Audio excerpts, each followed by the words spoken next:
Good afternoon. Welcome to another edition of Legal Access. Today we're going to be talking about workers' compensation. If you've been injured on the job and you want to know what you need to do, or if you're a manager or an owner of a business and you need to know what you need to do in case one of your workers gets hurt, today is the day to give us a call. Phone number's on your screen, and we've got a panel here to answer all those workers' comp questions for you today. First of all, Ian Maguire from the Maguire Law Firm, and also Pete Hearn. Pete, thanks for coming back with us today. Thanks for having me back. Thank you. It's great to have Pete. As you know, Dave, Pete's an outstanding attorney. He does workers' comp, he does personal injury, and of course Social Security disability as well.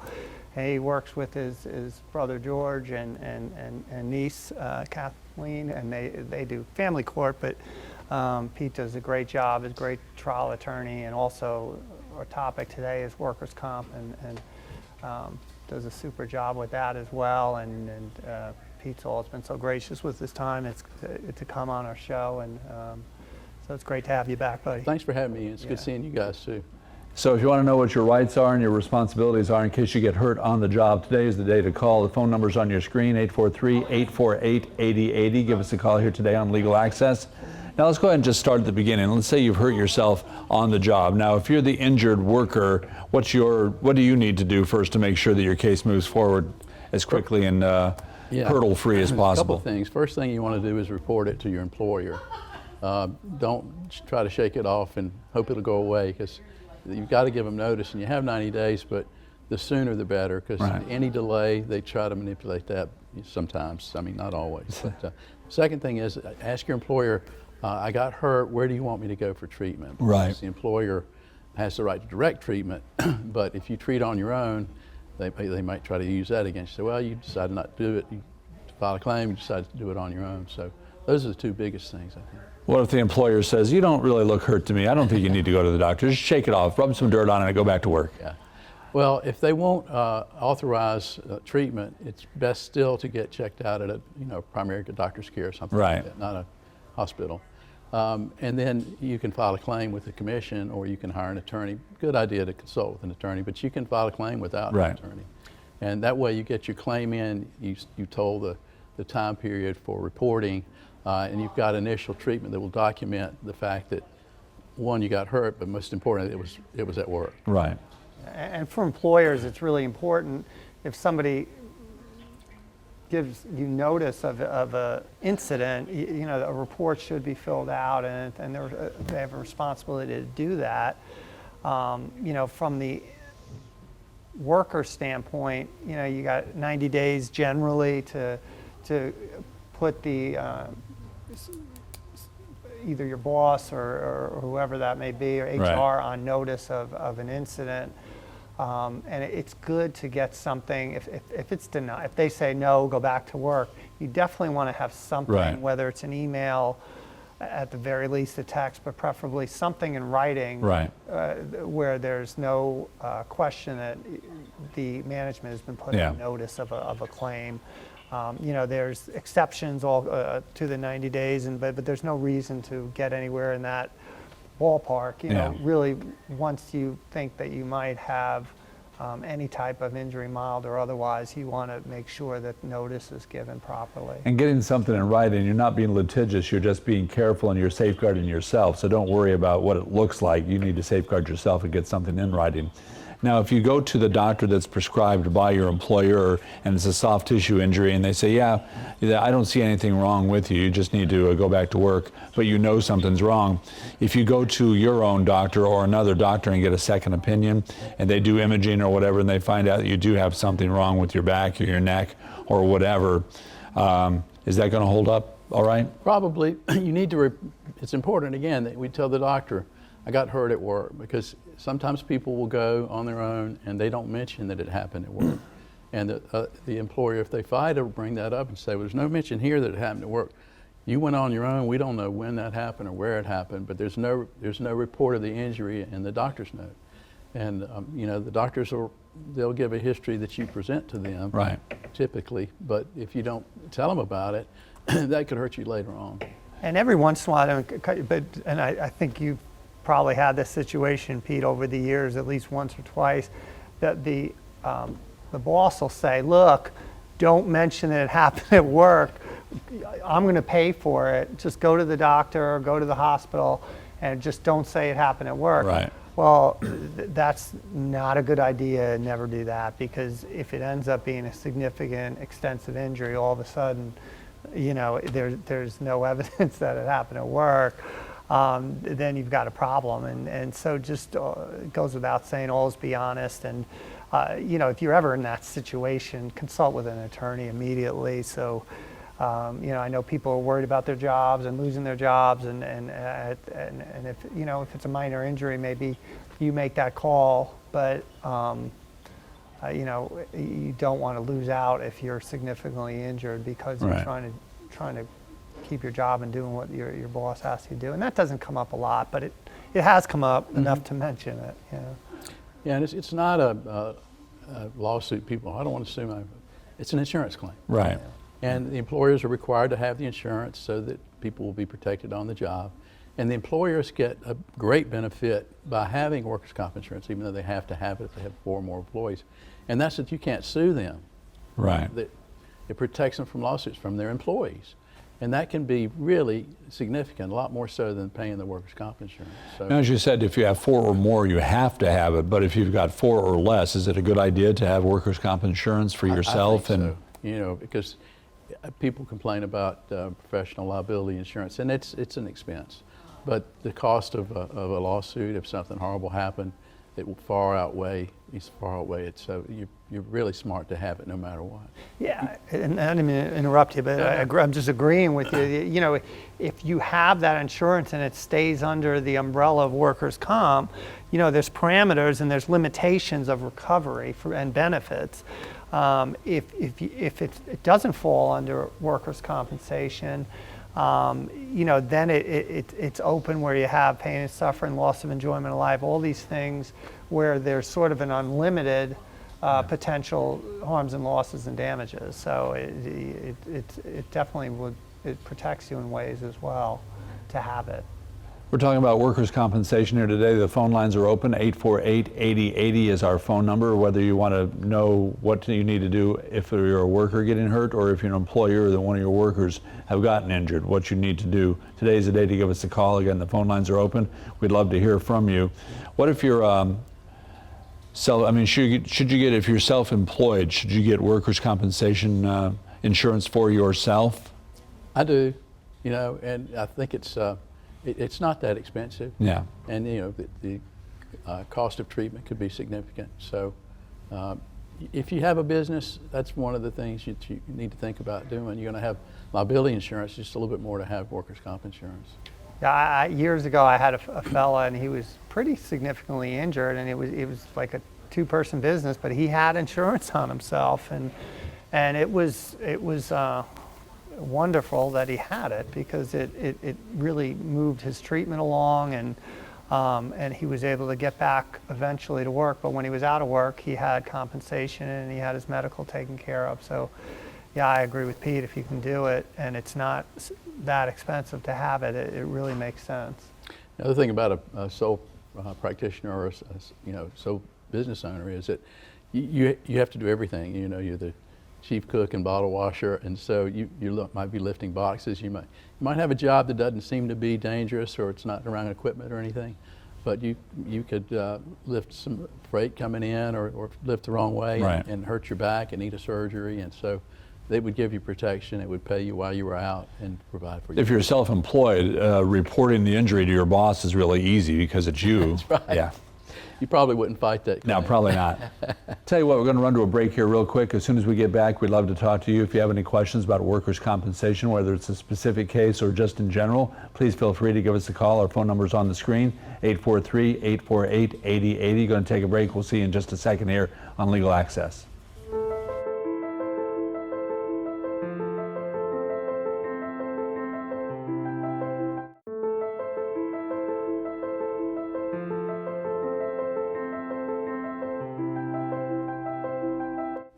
Workers' compensation, that's our topic here today on Legal Access. If you have any questions, either about a specific situation or in general, give us a call at 843-848-8080. We'll get you on the air here, answer your questions. Here on the panel to answer those questions for you is Ian Maguire from the Maguire Law Firm, also Pete Hearn. So we're well equipped to answer all of your workers' comp questions here today. How much, if you go out on workers' compensation, how much are you going to be getting paid, and for how long does that pay continue? You want to start? Yeah, so it's generally 2/3 of your average weekly wage. None of that is taxed. What's helpful in South Carolina, if you have a second job, you can get the wages from that job, and then it'll be the aggregate amount, and it'll be 2/3 of that amount. As far as how long, right? That sort of depends on how long the doctor has you out of work, and until you reach a point where you're at maximum medical improvement, they call it. And if you're in that situation, it might be smart to sit down with an attorney, whether you hire, right, Pete, whether you hire one or not, because there's a lot of little, I don't want to call them tricks, but just little things in workers' comp that you may or may not know about. But if you sit down with an attorney, it would probably be smart. If you don't, you don't want to get the short end of the stick. Yeah, they're traps, tricks, whatever. Yeah. But everybody could learn workers' comp. It's not that. I mean, it's a little bit complicated, but over time, like we've learned it over the years. But if you've never been in that system, you really don't know it. And compare it to playing a game with someone and you don't know the rules. Yeah. And it's hard to win the game if you don't know the rules. Yeah. So. And I've had attorneys say, I could never do this. It's so, and it's really almost just like it's a little language unto itself. And once you do it for a period of time, it makes sense, but it may not to people that aren't regularly doing it. But so I can only imagine being a person injured that's not familiar with the rules, and they're against as Pete said, you're not suing anybody, but at the same time, the insurance company, they know all the rules, and they have their lawyers in the background who know all the rules. So, and I'm not trying to encourage everyone to just go out and hire attorneys, but at least sit down and consult with an attorney, so you're on the same page, at least as the opposition is, and that'd be the insurance company. So if you're getting paid workers' compensation and the doctors say, okay, you're as good as you're going to be, you can go back to work, maybe not at this job, but you're good enough to work somewhere else. Do you have to go work somewhere else if they say you're okay to work, but you can't get the job that you're trained for and you're normally used to doing? No, you don't have to go to work somewhere else if you can. I mean, you're not going to get paid for being totally unable to work. That's up to the doctor to make the determination. You need an expert opinion on whether or not you're able to work. But if you want to stop working, that's fine. Most of us need to work. Yeah. Put bread on the table. So, but any type of job that you can do, then if you got a lesser job, you could still claim the lost wages between what you had and what you could make now. Right. Yeah. And so there'd be a settlement for that in addition to the medical. And I mean, a lot depends on how long you've been in that type of work in that industry. How old are you? What type of education you have? All these factors are going to play in a case where you can't go back to the type of work you were doing.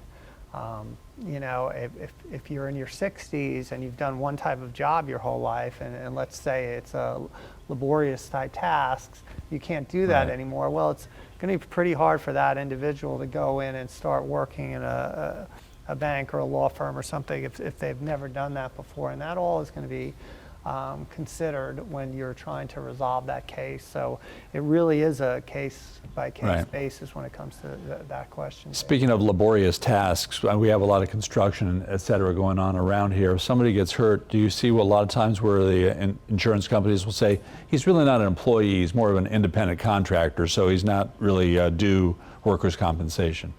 We see that, unfortunately, if there's a construction site, whoever the general contractor is responsible ultimately for any comp claim. Now he'll get subcontractors in, and he or she may require that the subcontractors have their own workers' comp insurance. Most of the times they do.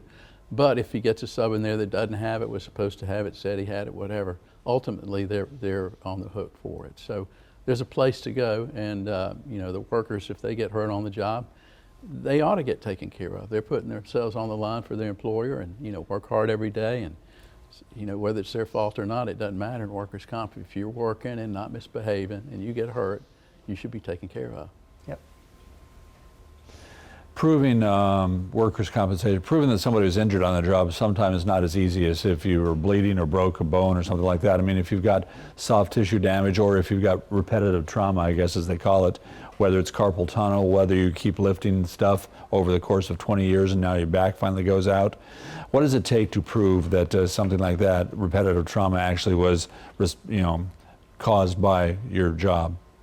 Yeah, well, I'll say back in 2007, there was some changes to our system, I suppose, or at least changes to some particulars, and one of them was that, and proving that. So basically, you're going to need a doctor to say that as a result of repetitive trauma, a lot of time it's carpal tunnel cases that it comes up in.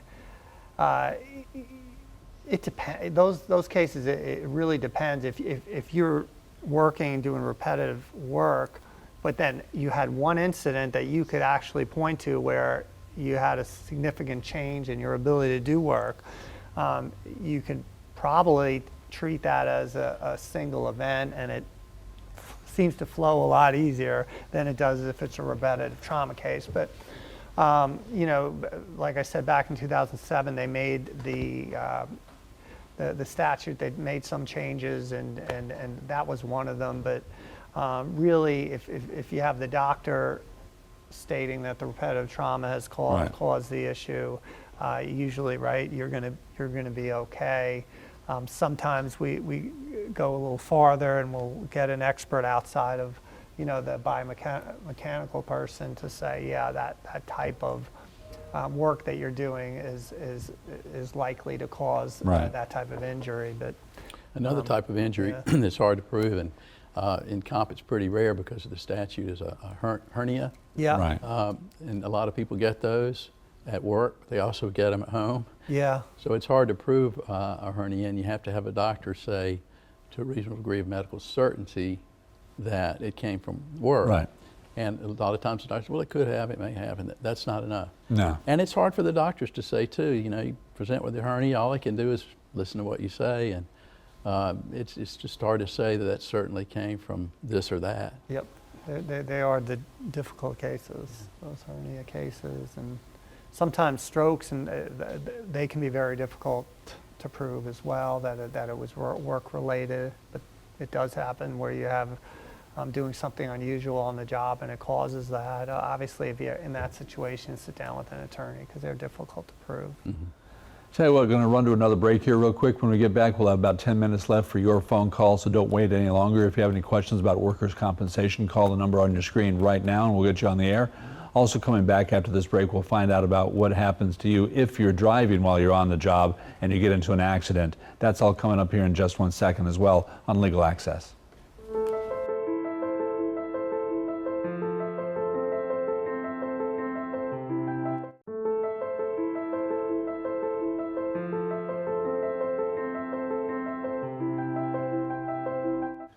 Welcome back to Legal Access. We're talking about workers' compensation. If you have any last-minute calls, we still probably have time to get you on. Give us a call at 843-848-8080, and we'll get you on the air here today to get your questions answered.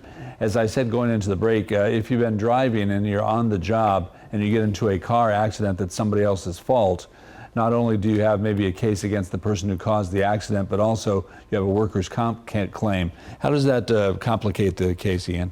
Well, if you have an accident and it's not your fault, you've got a workers' comp claim because you're working, right? And then you also have what we call a third-party claim, which of course you have to prove that the other party was at fault, because that is a fault-based system.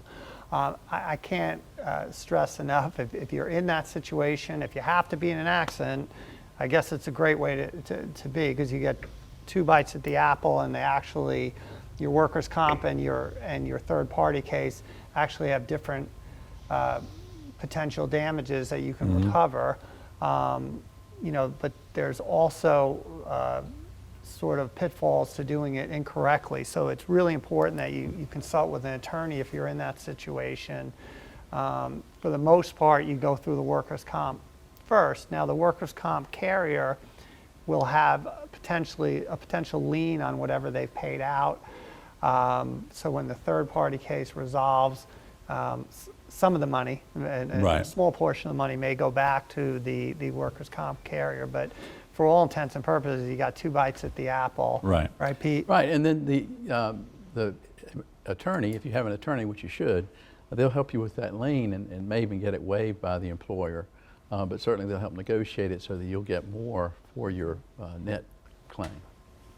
The question always is also, what counts for me working? If I'm driving to and from work, does that count as me being on the clock? Simple answer is no, but there are a lot of exceptions. Yeah, a lot of exceptions. If you're still performing any task or potentially performing tasks while you're driving to and from, that may be an exception. If you have a company vehicle and technically you're marketing because it says the name of the vehicle, that might be an exception. Right. So there's if you go to outside of your actually work base, if you were somewhere else and coming home, that might be an exception. So there's numerous, as Pete said, exceptions. Generally, if you're going to and from work, it's not covered. But it's again, I would definitely sit it down with an attorney, especially if it was a serious Right. injury, because there are exceptions to You know, that you could rule. be at a company function, even a Right. company softball game, Yep.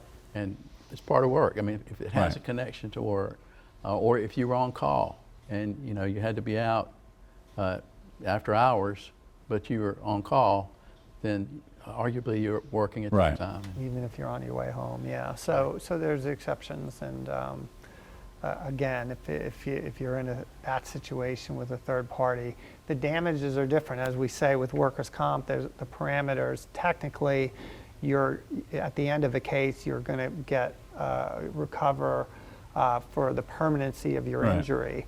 With third-party case, you're looking at all that time from the date you were hurt, your pain and suffering, your loss of enjoyment of life, and your loss of enjoyment of life going forward is all considered. Right. So there's actually different harms and losses that are going to be considered for both cases. So it's makes a lot of sense to sit down with somebody. Now, if you're in a company vehicle or even your own vehicle and you're on the clock and you get into an accident and it's your fault, now you wouldn't necessarily have a third-party claim against the other party. But if you get hurt in an accident and you're on the clock, then you still are eligible for workers' comp since it's a no-fault It's system. a no-fault system, and so Absolutely. yeah.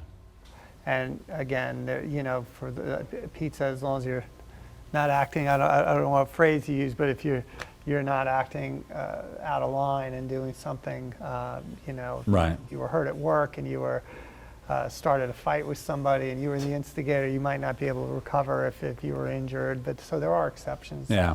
to comp. But generally speaking, if you're at work and you're in the course and scope of your employment, which is Right. construed very liberally, then it should be covered under workers' comp.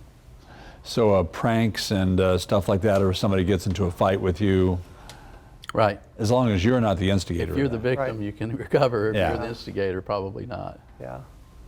And if they can prove that you've been drinking a little bit during the lunch hour and came back to work and maybe you were drunk, then that might be a whole nother question. Yeah, potentially, but you know, there's a lot that still would have to be proven, and I'm not encouraging anybody to be under the influence while they're Drink and work. working. Yeah, but you know, you still have to demonstrate that the accident occurred as a direct result of the intoxication or the alleged intoxication or the alleged drinking or drug use or whatever.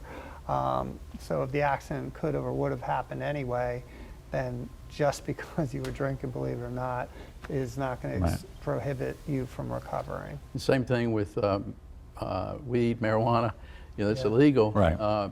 but it's hard to prove when it was consumed because I think it stays in your system for some time. I'm not an expert on the timing of the testing and so forth, but just because you had it or even had been using it on the job, if Right. you got hurt and it wasn't your fault and you were doing something work-related, you're probably okay.